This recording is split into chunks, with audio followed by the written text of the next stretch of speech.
The chamber of the Galactic Council trembled with 1,000 voices layered into one. The orbital circle, a colossal ring of silver and black alloy suspended above the shimmering storm clouds of Jupiter, was filled with the flicker of banners and the pulse of living holograms that cascaded across the dome. At the center, raised upon a dais of carved obsidian, stood Supremus Drovaknir, his tall, elongated form gleaming in the ceremonial armor of the Chancellery. His carapace shimmered with hues of bronze and dark emerald, and each movement of his segmented limbs resonated like the clash of distant bells. "Counselors," his voice carried, deep and serrated, vibrating through every mind present. "The matter is concluded. The Earth has squandered its favor, resisted compliance, and indulged its chaos. Today, the fate of this world will be set." The chamber quieted, save for the whisper of energy beams stabilizing the circle. At the lower tier, the Gralthak delegation stirred. They were massive beings, reptilian and broad, with scales black as volcanic stone and crests of crimson ridges that ran down their skulls. Their leader, High Sir Jor-Rak, rose to his full, towering height, his voice a guttural growl that cracked the silence. "This course is reckless," Jor-Rak thundered. His 3 golden eyes burned as he spread his clawed hands. "You dismiss them as primitive, but I warn you, humans do not break as others do. They retaliate, they adapt. Their defiance will not end with chains but with fire. And when it comes, remember my words." Murmurs rippled through the chamber. A few of the counselors shifted uncomfortably, lithe Aelthrin, with translucent skin that glowed faintly, whispering among themselves, their antennae twitching. Others, like the insectoid Vorkun, snapped mandibles in annoyance. Drovaknir turned his eyeless helm toward Jor-Rak, lips curling into something too deliberate to be a smile. "Your dramatics tire us. The humans are loud but small. A hammer crushes a nail. It does not fear the wood it rests upon." He twisted the ring upon his taloned finger, a massive golden band etched with runes of command. The gesture was deliberate, ritualistic. The ring caught the light of the chamber and refracted it into dozens of fiery fragments. The Gralthak leader slammed his fist into the marble rail before him. "You blind yourselves! A hammer used carelessly only shatters the hand that wields it." Gasps escaped some delegations. Yet when Jor-Rak's roar faded, the silence that followed was suffocating. The other Gralthak muttered low, but none stood with him.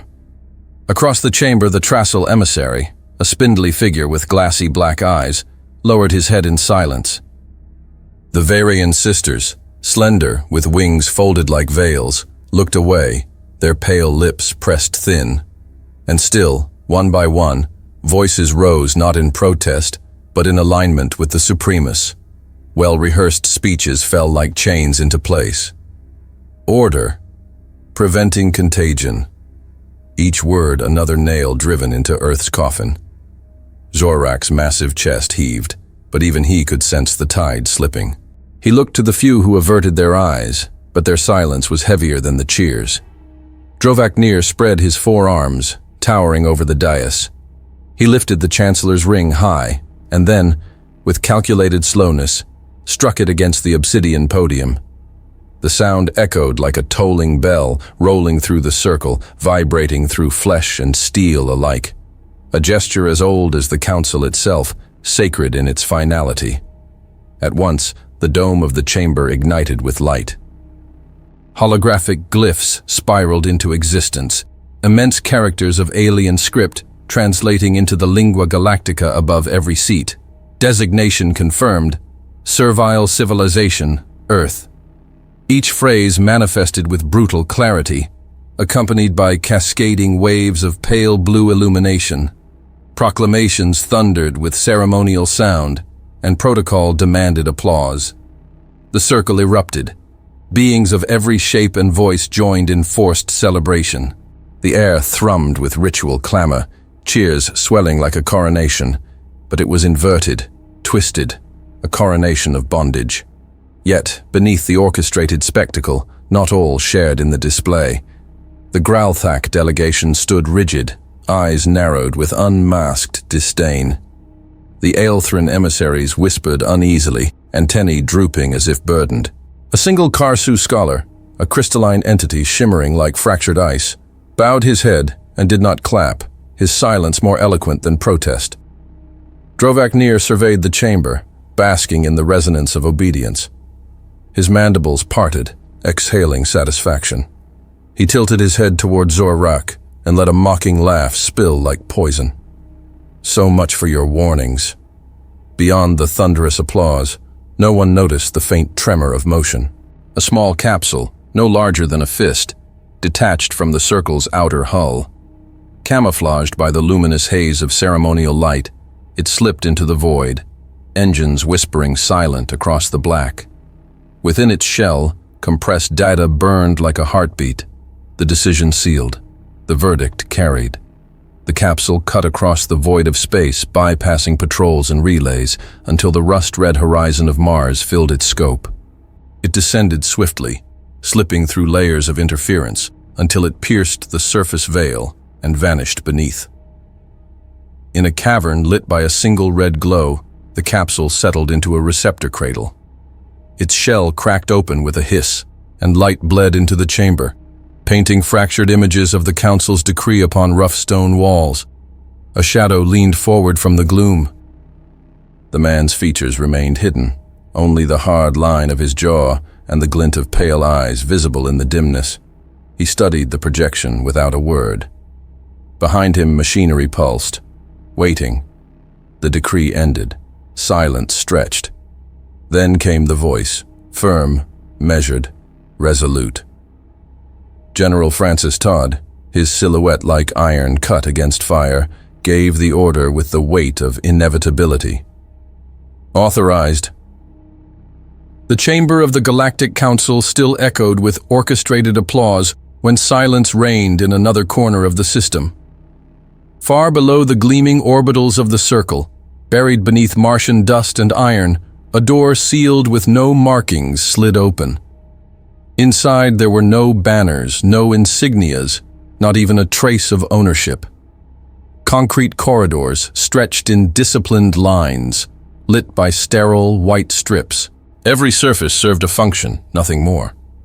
Patton Creed stood at the center of this void, in a hall that looked more like an abandoned factory than a command post. His shadow stretched long across the polished steel floor, the edges of his uniform unadorned, stripped of any nation or heritage.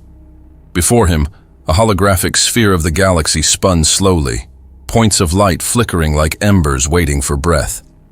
Behind him, men worked in silence, each motion deliberate, ritualistic, as though bound by a vow.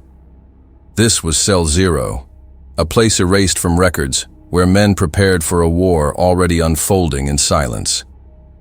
Creed's jaw tightened as the last echoes of the Council's declaration rippled through secured channels. Servile civilization. He had heard the words. He had felt them, like a chain snapped across the face of humanity. Yet while Drovak Nir had basked in ceremony, Creed's answer had already been set in motion years before. He raised one gloved hand.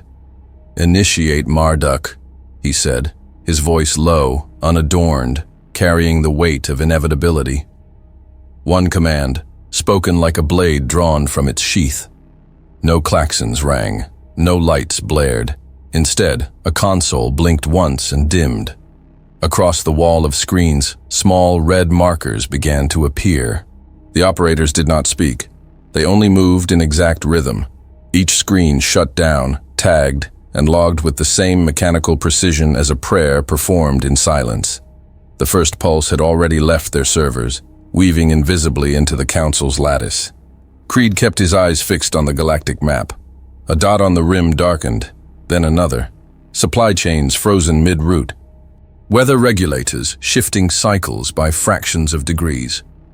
Docking authorities receiving ghosted manifests, rerouted into empty sectors. None of it dramatic, none of it visible. Yet each change whispered toward collapse. The silence in the room was not absence, it was discipline. Each man at his post knew the consequence of sound. the weight of centuries pressed into their bones. Creed's gaze did not waver, but memory crept unbidden, as though the operation itself had called his past forward.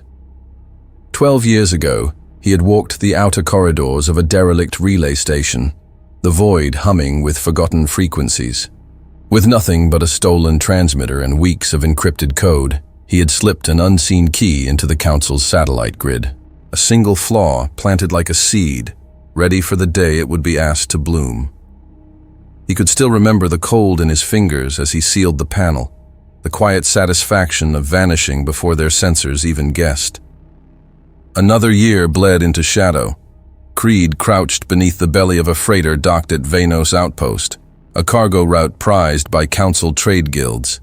A hand tool, a handful of charges, and by the time the ship broke orbit, its tracking relay carried a parasite. Ship after ship passed it unknowingly, carrying the sabotage across entire sectors. No one noticed. Not then.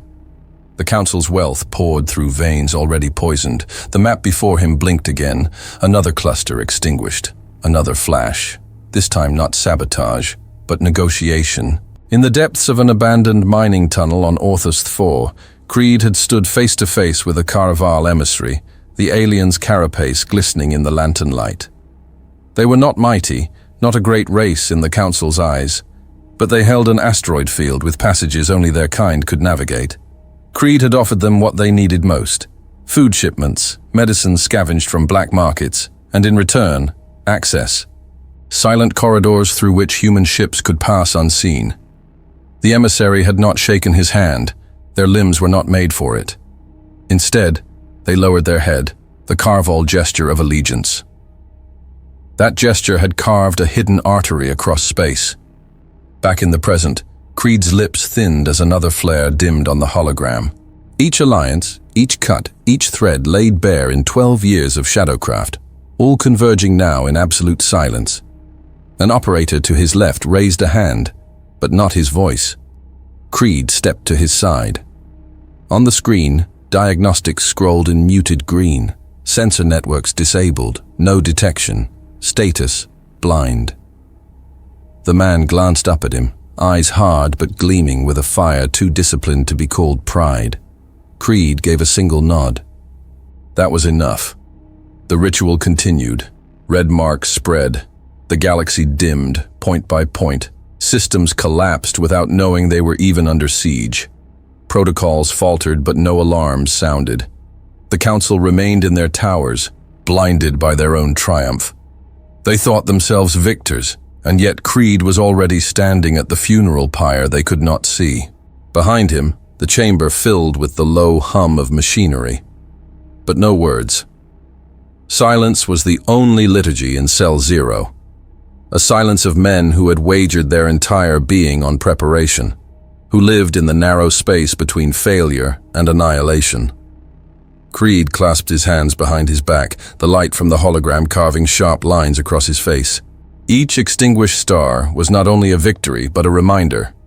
War did not begin with fire. It began here, in shadows, in silence, in the patience of men who refused to bow. The map flickered once more, spreading crimson over the void. Patton Creed did not smile, but his voice cut through the stillness with iron finality.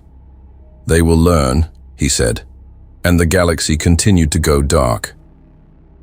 The first alert was almost dismissed as a glitch. On the diplomatic hub of Karos Station, a tower of alloy and glass orbiting the neutral moon Dayron, lights flickered across the main concourse. The illumination dimmed once, then twice, before plunging every corridor into sudden blackness. For a heartbeat, silence reigned, broken only by the low hum of emergency lamps struggling to ignite. Then came the chaos, voices rising, hands slamming control panels, diplomats shouting for status updates that never arrived. The hub's central spire, an auditorium where 3,000 delegates usually traded speeches and bargains, became a cavern of confusion. Screens sputtered static. Communication relays stuttered, blinking red before cutting entirely. Gravity stabilizers stammered and shut down, and a swarm of alien ambassadors, guards, and aides floated helplessly into the air. Panic erupted as those with delicate physiology, the tall, glass-skinned sidrons, whose veins glowed faint blue, clutched at railings, their bodies convulsing under the abrupt shift. 5 minutes. That was all it took for the largest diplomatic station of the Council to collapse into ruin. In orbit, traffic halted. Dozens of ships stalled mid-approach, their thrusters frozen at neutral, drifting without command. Docking arms never extended. No evacuation shuttles launched. Every command sent to the systems was absorbed into a dead silence, and Karos was only the first. Within the next half hour, reports streaked across the void like panic signals. Enuktar Station in the Persei Belt, dark. The massive relay at Jornath, unresponsive. Station Harkon, Aldemir, and Shiros, gone. One after another, 5 more diplomatic and logistical hubs followed the same fate. Total paralysis, no warning, no trace of sabotage. In the Elturan sector, planetary traffic dissolved in minutes. The luminous insectoid Korthak freighters, which normally carried entire harvests across 3 star systems, sat immobile on orbital lanes, lights flickering like dying fireflies. Civilian transports spiraled without guidance, colliding softly with one another as though pushed by invisible hands. Planetary customs officials screamed over dead comlinks, hammering consoles that returned no diagnostics. On the surface of Rothis 4, storms brewed unchecked in the upper atmosphere. The planet's meteorological satellites, entirely reliant on Council-calibrated protocols, ceased transmissions. A wall of heat surged across the agricultural plains, while settlers watched their crop domes buckle under the strain of sudden temperature spikes. Farmers cursed at the sky, at the government, at their own helplessness, never suspecting that somewhere far away, a human hand had flipped the unseen switch. Diplomatic households faltered too. On the Avirian homeworld, where crystalline spires rose into perpetual twilight, Lord Arith Denor, one of the most influential voices in the Council, prepared his escape. His compound, a fortress of marble shot through with veins of silver, shook as panicked citizens surged against the gates. The evacuation corvette waiting in his hangar remained sealed. Arith's adjutant, a slender Valian woman named Aranis, hurled her weight against the door controls. The panel blinked unresponsive, its code frozen. "Override it manually," Arith demanded, sweat dripping down his ridged forehead. "I've tried, my lord," Aranis answered, her voice cracking as she smashed her fist against the wall. Sparks sputtered, then silence. "The system doesn't acknowledge my command at all." The noble staggered backward, gripping the edge of a pillar as the realization struck. Even civilian vessels, stripped of weapons and meant for nothing more than escape, had been silenced. The hangar doors remained locked, the ship inside a mute coffin. Outside, shouts grew louder as desperate Avirians fought to reach the compound's gates. Far across the void, on the ruined halls of Karos, one diplomat refused to accept his fate. Rick Ventura, human-born but long a servant of the Council, clawed at a sealed hangar panel, blood dripping from his fingers where steel had bitten deep. "Open, damn you! Open!" His voice cracked, echoing against the cold bulkheads. He slammed his fist once more, then slumped, forehead against the unmoving surface, as if the station itself mocked him with its silence. The air tasted of copper and fear. His aides floated nearby, powerless, whispering prayers to gods long forgotten. In the deep tunnels of Mars, inside the sterile belly of Cellula Zero, Patton Creed leaned forward as the map projected before him came alive with absence. One by one, the lights of the galaxy winked out, stations darkened, relays fell silent, planetary grids severed. Each red mark bloomed across the holographic sphere, transforming order into void. His officers watched in silence. Not a word was spoken. Each failure was marked, each disappearance logged. No one celebrated, no one dared move. The discipline was ritual. Silence as respect, silence as certainty. Their hands hovered over blackened consoles, updating logs as though priests marking scripture. When at last the largest cluster of lights faded, Karos, Jornath, Aldemir, Creed allowed himself a single breath, barely audible. His eyes narrowed at the holographic void. "Exactly as predicted," he murmured. Behind him, Commander Hero Byrne, an older man with a scar stretching across his cheek, nodded once, the only acknowledgement permitted. Operators continued their vigil, each screen extinguished, becoming one more nail in the coffin of an empire too blind to see. And still, in the luminous circle of the council chamber on Kormad, arguments raged unchecked. Men in robes of authority pounded fists against marble tables, demanding answers from aides who had none. "How can they be down simultaneously?" one roared. "Sabotage?" another questioned, but his voice wavered with doubt. No one in that chamber could conceive of a single hand guiding this storm. No one noticed that the answer did not lie in distant stars or hidden fleets. The truth sat within their own walls, breathing the same air, listening to their words, watching their blindness. How did they do this? The silence after the collapse lingered like a shadow over the circle of the council. The monumental chamber, once a fortress of order and unity, now thrummed with invisible fractures. Beyond its vaulted windows, stars burned cold and indifferent, as if mocking the confusion spreading across civilizations that had believed themselves untouchable. Yet even as diplomats argued and demanded answers, the true threat had already taken root inside these very walls, days before the first blackout. 3 days earlier, under the veil of ceremonial preparations, a diplomatic cargo transport had docked at one of the Circle's auxiliary bays. The manifest had listed sealed containers of ceremonial artifacts and encrypted archives, gifts from a minor coalition world, the kind of offering that passed inspection without much interest. Inside, however, nested within the hollow spaces of reinforced crates, 6 agents of Cell Zero lay in silence, their bodies slowed by metabolic suppressors. They emerged hours later, one by one, pale and methodical, dressed in maintenance garb stolen from the dock registry. No alarms rang, no eyes caught them. By the time the cargo was cleared, they were gone, absorbed into the veins of the Circle. Their leader, Lieutenant Jonas Hahn, was a man of compact build and deliberate movements, every step economical. He led his team through ventilation shafts and forgotten conduits, places charted long before in stolen schematics. They had memorized every shift change, every patrol route, every automated scan. Where others might have hesitated, they moved with rehearsed precision. In the narrow service corridors, the Circle itself seemed to breathe for them, air ducts whispering their concealment, sensor panels dimming at their passage. Each agent rotated positions across different zones of the station, never remaining in one sector long enough to raise suspicion. One day, a man named Callan fixed a flickering light near the conference hall. The next, Jacobson replaced an auxiliary coolant filter in the underworks. Another, Kieran, lounged in a false alcove carved into an old maintenance shaft, headphones pressed against a thin wall that separated him from the diplomatic chambers above.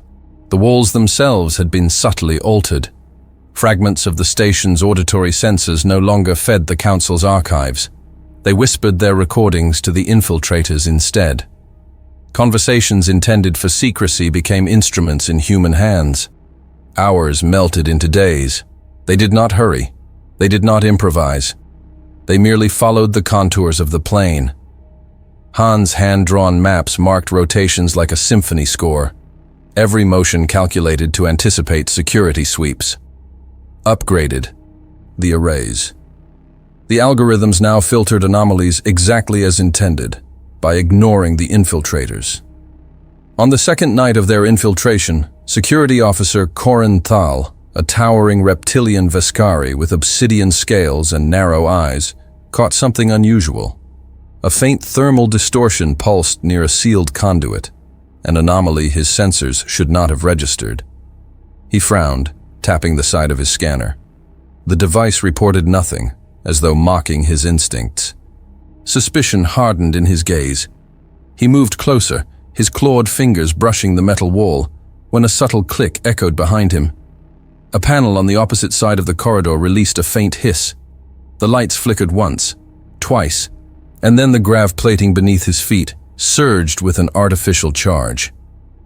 It lasted less than a second, enough to trigger the failsafe in his exosuit. His body convulsed, muscles seizing, before the suit's life support shut down entirely. Corin's bulk slumped silently to the floor, his eyes still open but dimmed of thought. Accidents that had begun plaguing the circle. Han, crouched unseen in the duct above, watched without emotion as the body cooled. Meanwhile, across the galaxy, the collapse continued to ripple outward. On the aquamarine oceans of Tyrellian, Chancellor Orvek pounded his command dais with a trembling fist, demanding activation of the planetary defense grid. Yet every command he issued returned the same sterile response: system offline. Months ago, his government had signed off on a series of firmware upgrades facilitated by human consultants. Now, he realized the horror. His defenses were not merely offline, they were obedient to another master. On the red deserts of Chal, General Voron of the Ketraki Confederation tried to mobilize his warfleet. The docking clamps refused to release his carriers. Every override command was met with silence. His subordinates, their horned brows slick with sweat, exchanged glances of panic. Ships once seen as symbols of sovereignty now hung lifeless in their cradles, dead steel against a sky swirling with dust storms. Diplomatic transmissions between member worlds grew jagged with distrust. Ambassador Rix, a lithe insectoid representative of the Shalvar Dominion, hissed across the hollow chamber, accusing the Erixon bloc of sabotage. The Erixon envoy, a silver-skinned humanoid with translucent eyelids, shot back venomous denials. Voices rose. Claws slammed against tables. The unspoken truth clawed at every throat. Someone inside the circle had engineered this collapse. But who? Inside the hidden recesses of the circle, Han's team listened. Through tiny transceivers embedded in patched wiring, they heard every accusation, every outburst. Their mission did not require intervention, only observation. The Council was doing the work themselves. Trust eroded like sand in storm. In a secure chamber deep beneath the earth, General Creed reviewed the latest intercepts. The dim light of his console flickered across his scarred face, highlighting the hard lines etched by years of campaigns. Reports poured in, defense networks locked, fleets immobilized, ambassadors at each other's throats. Creed leaned back in his chair, a faint shadow of a smile tugging at his mouth. "They're starting to break," he murmured. No alarms sounded in the circle that day. No explosions shook the corridors. The real war unfolded in silence, in misplaced trust, in compromised systems, in whispered suspicion. Han and his men remained invisible phantoms, their presence as undetectable as breath in the cold. The Council still searched for enemies beyond the stars, blind to the truth slithering within its heart. The chamber lights flickered as though the circle itself had grown uncertain of its master. Only hours before, its corridors had carried whispers of unease hidden behind layers of protocol. Now, those whispers were dragged into the center of the Council's heart. Chancellor Drovak Nir stormed onto the dais, his elongated limbs trembling under the strain of fury. The gleaming scales along his throat pulsed erratically, betraying a loss of composure that no veneer of authority could mask. "This session is declared under emergency," his voice boomed, though the acoustic relays crackled as if reluctant to obey. "We stand at the edge of treachery, and I will expose those who dare dismantle our unity." Delegates shifted uneasily in their seats.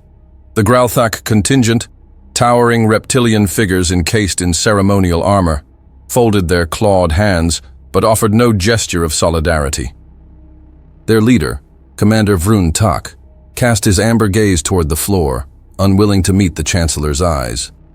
"You," Drovak Nir's finger jabbed toward them, the claw tip trembling. "Your fleets have moved without sanction. Your channels remain opaque. Your silence reeks of conspiracy. Vruntak leaned forward, his voice measured, low, but resonant enough to reach the chamber. Our fleets have not moved, Chancellor. Your accusations lack foundation. We answer to the Council, not to paranoia. Murmurs rose across the hall, cascading through the half-circle of alien representatives. Then it is you, Drovak Nir spat, shifting his glare toward the spectral projection of Earth's abandoned seat, a deliberate symbol left dark since the humans' banishment. It has always been the humans. Their hands are in every shadow, their poison in every circuit. First they corrupted the Gralthak, now they twist us all into their schemes. The accusation fell flat. No rebuttal came, no agreement followed. Delegates exchanged sidelong glances, their mandibles, beaks, or scaled jaws tight with restraint. From the far side of the hall, High Sir Zor-Rak of the Enarvel stood. His skeletal frame stretched tall, his chitin plates catching faint glimmers of light. He did not raise his voice, yet silence fell as though compelled by gravity itself. I warned this council, Zor-Rak said evenly, his black eyes reflecting no emotion. I spoke of the human design, their patience, their relentless will, and now it unfolds exactly as foreseen. Not even we, who have endured centuries of humiliation, would wish to be enslaved. Imagine then the fate that awaits you all under the dominion of the most dangerous species in this galaxy. The words carried no triumph, no relish. They were as cold as verdicts inscribed in stone. Drovak Nir's laugh cracked like shattered glass. You dare lecture me, delegate. You whose people have never won a war, whose fleets crumble before a single barrage. You are losers, always losers. You have no right to speak of fate. Zor-Rak's mandibles flexed, but his voice remained calm, almost weary. Not this time, Chancellor. I will not be the loser. It will be you, and those who cling to your hollow decrees. Just wait. His words settled over the chamber like frost. Drovak Nir's hand slammed against the console before him. The display should have flared alive with cascading security glyphs, a lifeline of control. Instead, a pale sheet of static stretched across the surface. Blank, empty, useless. His breath hitched. For a heartbeat, he hesitated, an unfamiliar tremor running through the core of his authority. Instinctively, his eyes swept across the chamber, searching for reassurance, for loyalty reflected in another's gaze. Yet every face he found was turned away. Fear shadowed their features, but it was not fear of him. Enough, he roared, his voice splintering under strain. This council will authorize immediate pursuit of human remnants across every sector. We will hunt them, root them out, annihilate them, execute my command. Silence. No envoy stirred, no aide moved, no acknowledgement lit the chamber's protocols. The Chancellor's order hung in the air like a broken blade, glinting uselessly in the dim light. The stillness stretched, suffocating, until the weight of it pressed against his throat. Drovak Nir's scales dulled, the gleam fading into pallid patches of despair. For the first time, he grasped the truth clawing at him. This was not defeat at the hands of enemies alone. It was betrayal within his own circle, erosion from within, his authority crumbling like sand, washed by unseen tides. Far from the Council's chamber, on the red surface of Mars, General Patton Creed watched the live transmissions with his usual steel. His expression did not shift as the Chancellor's rage unraveled into impotence.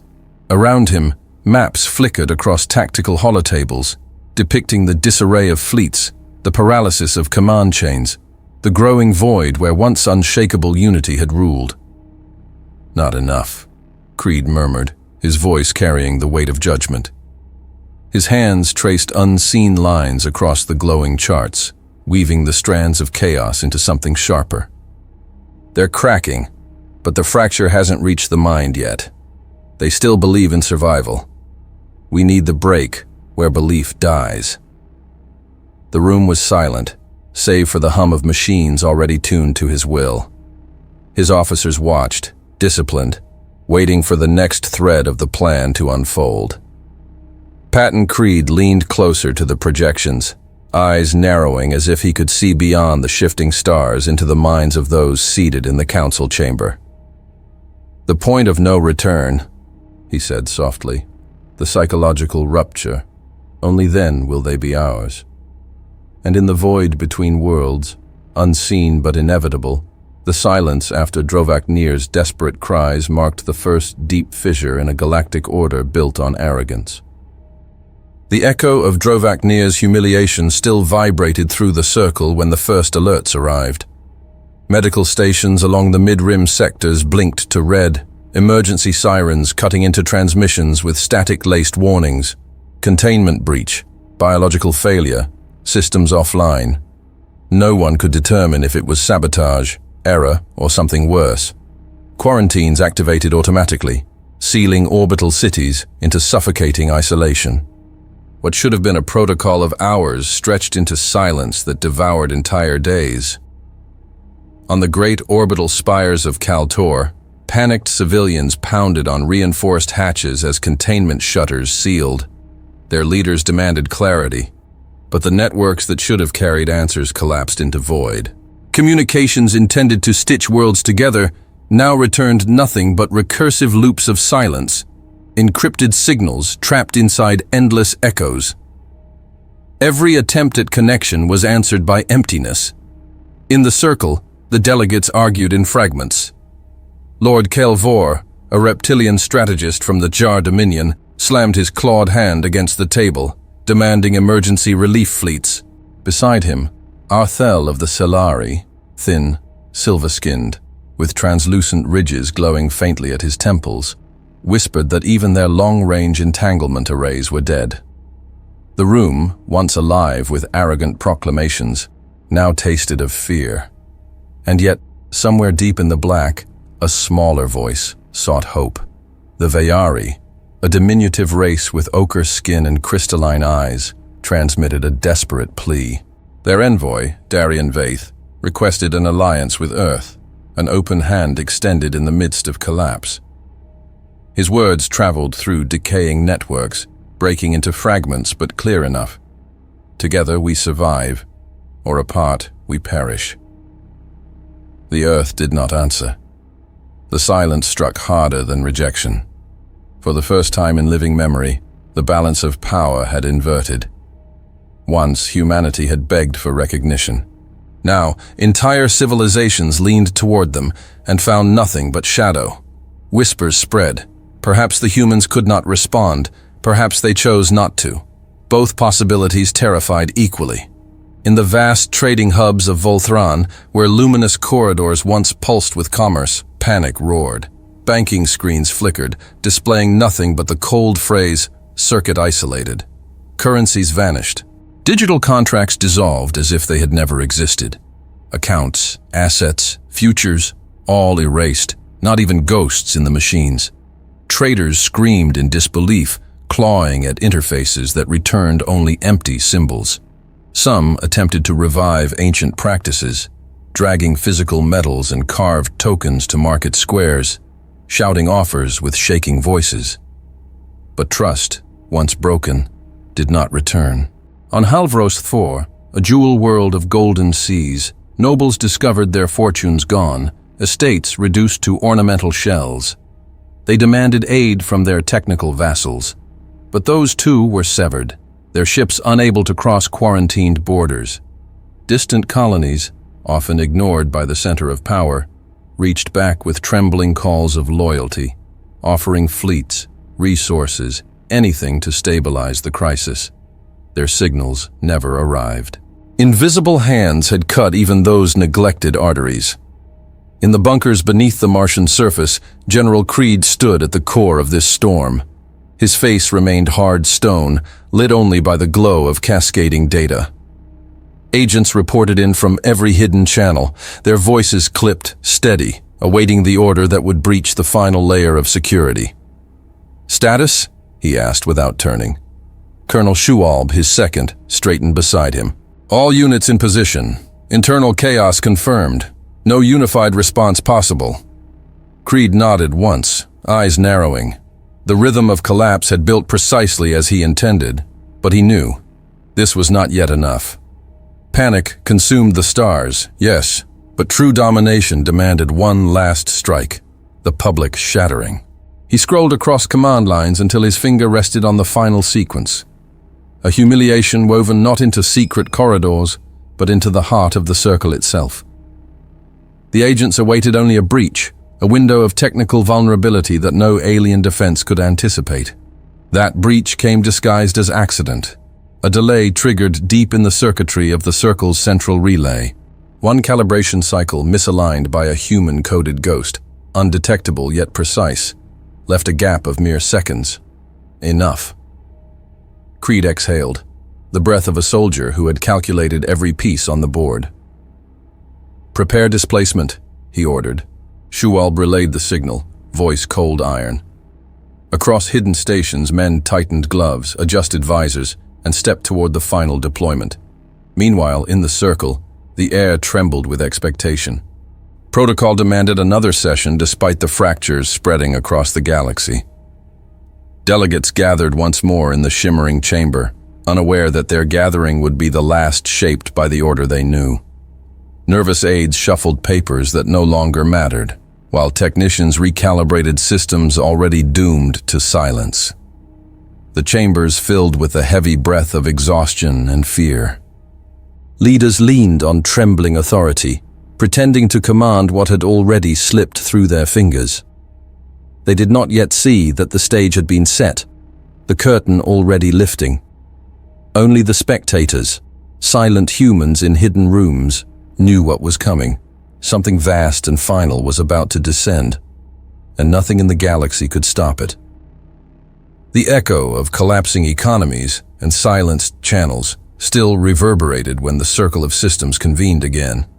The Magna Hall, carved from the marrow of an asteroid and reinforced with alloys older than human industry, pulsed with agitation. Representatives argued, demanded reports, pointed claws and tentacles and hands toward the podium. They wanted answers, clarity, stability, anything but the silence that had engulfed them since the disruption began. The chamber's silver lights glowed hot against the black marble floor, illuminating dozens of species whose eyes and mandibles twitched with nervous tension. Then, without warning, the lights went out. A single snap echoed as relays burned out in sequence. Consoles flickered once, then went black. The holographic banners of the systems dissolved mid-symbol. Air recyclers still hummed, but all sound of order, the regulated pulses, the background comm transmissions, was gone. The chamber had fallen into perfect, unnatural darkness. The representatives froze. Some whispered to aides, others stood and shuffled toward the exits. But as their claws touched the doors, they realized nothing responded. Locks were dead, yet sealed. Emergency lights did not engage. The chamber had become a closed tomb floating in orbit. In that suffocating blackness, the agents of Zero Cell moved. They slid from service corridors mapped months earlier, feet whispering against steel mesh, breaths shallow through filters. Each path had been charted with precision, every turn rehearsed until it felt like instinct. They knew exactly where each delegate sat, each console, each blind angle. In the dark, their advantage was absolute.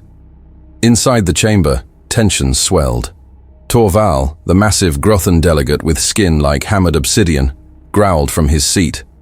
"Another failure of your systems," he rumbled, his twin tusks glinting faintly in the residual glow of dying displays. "Your circle is collapsing piece by piece." But then silence thickened, pressing into their lungs. No one moved. They waited for light, for the cycle to resume as it always had. Their minds clung to routine, to the assumption this was merely another technical failure. The silence lasted too long. Then the central screen flared alive. A single face filled the void. Patton Creed. His uniform was severe, black edges gleaming under a soft white light. The scar across his cheek looked sharper on the display, the eyes colder than most had ever seen from a human. "Ladies and gentlemen of the circle," he said, voice calm but heavy, amplified to every corner of the chamber. "You decided the fate of a people with a vote. Now it is our turn. No one spoke. Mandibles clicked nervously. Fins quivered. Even Torval sat back, nostrils flaring as the realization took root. This was no glitch. Creed leaned slightly forward on the feed, lifted one hand, and snapped his fingers. The sound was sharp, final. Then came nothing. Nothing but the collective breath of dozens of species waiting. The pause stretched, long enough to make even the most disciplined suspect failure, to seed the desperate thought that perhaps the snap was only theater. But Creed did not flinch. He had built this silence to crush them. And then the sound began. A ripple of mechanical clicks filled the chamber, sharp and synchronized. Safeties disengaging, weapons being leveled. The dark no longer hid them, it revealed them through sound. Behind every chosen delegate, a shadow stirred, camo fields dissolving in waves like curtains pulled back. Zero-cell agents materialized from the blackness, armored in matte plating that drank what little light remained. Their visors glowed faintly, blood-red lines crossing their helmets. Each carried a compact, silenced weapon, already raised and pressed inches from the skulls, mandibles, or sensory clusters of their assigned targets. The air broke with cries. A Cerithian, thin and insectoid with wings folded across its back, screeched in horror. A Yalathi, amphibian and scaled, dropped its datapad with a wet slap onto the floor. Some delegates tried to rise, but the sight of gunmetal at the base of their heads pinned them tighter to their seats than any restraint. A human aide screamed once before an agent's gloved hand clamped across her mouth, forcing her into silence. Torval's chest heaved as he turned his head slightly, only to find the cold barrel resting against the ridge of bone behind his ear. His tusks ground against each other as his growl died into a low hum. Across the chamber, panic brewed, but did not explode. The brilliance of the trap lay in its absolute control. No one dared move, when every flinch might ignite the trigger already pressing into their skin. On the screen, Creed remained steady, watching the terror unfold. The pause after his snap had worked exactly as intended. The long moment of waiting had hollowed them out, so that when the agents finally revealed themselves, the impact was doubled, unbearable. Around the chamber, breaths came shallow and quick. The only sounds were the synchronized hum of charged weapons and the faint creak of leather seats, as leaders dared not shift under the weight of fear. Chaos was present, but paralyzed. Screams half-choked, movements aborted, voices swallowed. The circle, once a fortress of order, had become the stage of perfect domination. And still, Creed did not blink. His image loomed, waiting, letting the silence weigh heavier than any words. The echo of Creed's snap still seemed to tremble in the bones of the chamber when the silence shifted into something heavier, denser, almost suffocating. No one dared move. The agents stood like phantoms at the napes of their targets, their weapons steady, their breath unbroken. And yet, not all among the council cowered or shook in despair. High Sir Gralthak Jorak, the imposing Gralthak elder with plated bronze skin and black ridges that traced his skull like the veins of a crown, only folded his massive arms across his chest. The gesture, deliberate and measured, made the lightless hall feel colder. His obsidian eyes locked on the human hologram above them. There was no fear in them, only recognition. He had anticipated this, perhaps even welcomed it. By doing nothing, he declared more clearly than words, "This is not our fight. They have earned this moment." Around him, other delegates remained still as statues. Those who had argued against the enslavement of Earth, those who had stood in vain to warn the chamber of the consequences, now sat with a peculiar calm. No barrel of a human weapon hovered behind their heads. No silent executioner breathed at their backs. And the absence of threat, stark and undeniable, was louder than any speech. Earth had spoken without saying it. Allies had been noticed. Dissent had been valued. Neutrality had been remembered. But not all minds in the chamber accepted the weight of silence as binding law. From the far right row, a slender Jareen delegate, scaled and turquoise, broke into panic. His elongated limbs propelled him toward the nearest exit, mouth wide in a hiss that never formed words. Before he could cross the threshold, the shadows themselves shifted, and an agent materialized in his path. The man said nothing. He simply stood, one hand resting over the suppressed pistol slung across his chest, his visor reflecting the fleeing alien's terrified eyes. The message was unmistakable. There was no way out. The Jareen stopped, as if struck by stone, trembling, before stumbling back to his seat. A ripple moved through the chamber then, almost organic. One by one, the mighty, the decision-makers of countless systems, kings behind veils of bureaucracy, lowered themselves to their knees. Some did so rigidly, with a shred of pride clinging to their posture. Others collapsed, shoulders shaking, their ornate robes pooling like spilled wine across the polished floor. Still, the humans did not fire. Not a single order came. The agents waited, statues poised at the brink of death. And in that waiting was a dominance more profound than violence. Whispers of begging began. The Malathan patriarch, Kor Dahal, once so thunderous in condemning Earth, pressed his clawed hands together, his throat producing a guttural plea. Mercy, mercy, please. The voices multiplied, swelling into a pitiful chorus. But amid the collapse, one voice still sought defiance. Drovak Nir, broad-chested and ink-skinned, his mandibles twitching with desperation, forced himself to move. His spine stiffened, and though a weapon hovered inches from the base of his skull, he raised one trembling hand toward his wrist communicator. "Guards!"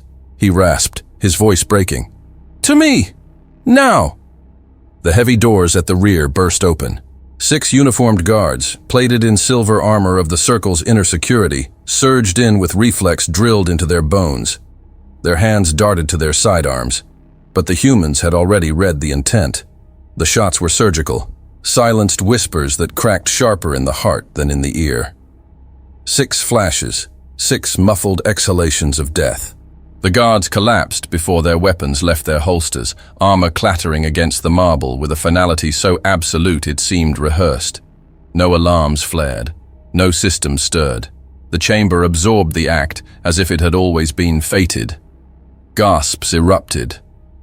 The sweet stench of panic thickened. A pair of younger Gralthak in the observation gallery, broad, tusked, their skin glimmering with coppery sheen, lurched forward, loyalty or impulse driving them toward the carnage below. But before they could take a step, Zorak's massive arm shot out like an iron gate. His fingers clamped over one shoulder, his eyes never leaving the black-armored humans in the pit. "Do not move! They do not miss! And we are not the target!" The two froze under the elder's hold, their chests heaving, tusks grinding, but they obeyed.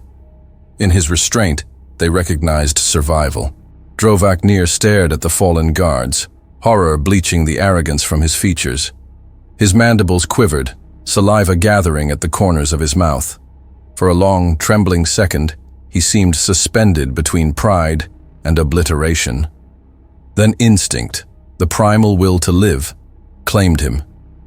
His clawed fingers fumbled across his communicator, activating a desperate transmission, sending it spiraling into the void toward the command chamber. "Please!" His voice cracked as it echoed. "We revoke the resolution. Earth regains full sovereignty. A seat in the High Council. Yours immediately. Indemnities, reparations, every system resource required. We will grant it. Only call them off." His words tumbled over themselves, a mountain of power disassembled into rubble of supplication. In the concealed command hub, bathed in the cold glow of data streams and silent feeds, Patton Creed stood with his arms behind his back. The operatives around him, hardened men whose names were not meant to be remembered, watched their leader. Not one spoke. Creed's eyes remained fixed on the transmission, on the image of a chamber bent in fear, the titans of the circle crumbling into beggars. He did not smile. His voice, when it came, was steady, without flourish, stripped to steel. "You had your vote," he said. The words carried no venom, only weight. Now, you listen, carefully. A final moment stretched, silence returning to the chamber like a tightened noose. The representatives began to shout over one another, voices rising, desperation bleeding into chaos. Promises, threats, bargains, they hurled them into the void, clawing for some thread of control. Creed did not wait to hear them. With a flick of his hand, the transmission dissolved into static. The hologram snapped dark. The chamber was cut off. The act was not dismissal. It was declaration. The circle's voice no longer mattered. The choice of when the conversation ended belonged to Earth. Hey, you're still here. That's awesome. Hope you had a great time with the story. Remember to hit the like and subscribe buttons. It really makes a huge difference to the channel. And hey, I've got something else for you. I've chosen another story that I think you'll really enjoy. Just click the card right here, or hit this one to jump into the full playlist.